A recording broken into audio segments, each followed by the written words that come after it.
Good day, Mom and Sir. My name is Grace O. Valencia, 41 years old, married. I have two children, ages 19 and 5 years old. I'm currently living here in the Philippines and I am a high school graduate.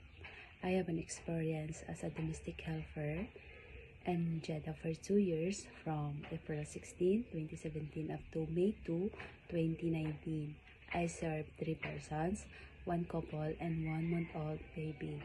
My main duties are giving and preparing the baby's milk, taking a bath, changing clothes, changing diaper, checking the baby's temperature if they got sick, and giving medicine and vitamins on time, and patting a little bit their tummies.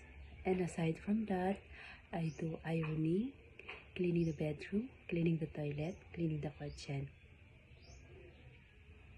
And my second employer in Dubai for 2 years from September 16, 2023 up to October 15, 2025.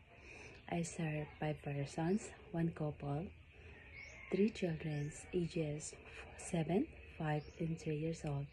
My main duties are giving and preparing their foods, assisting them to take a bath, to change their clothes, sending and fetching them from the school, playing with them, and reading a book at night.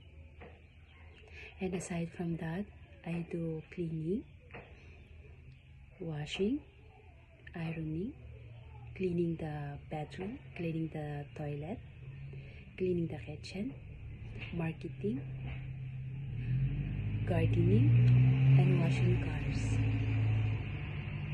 Mom and Sir, if I will be lucky to work with you, I promise to be hardworking, cheerful, and loyal to your family. And I promise to follow your rules and regulations that given to me. And I promise to finish my 2 years contract and more. Have a nice day. Thank you, Mom and Sir. Hope to see you in Hong Kong.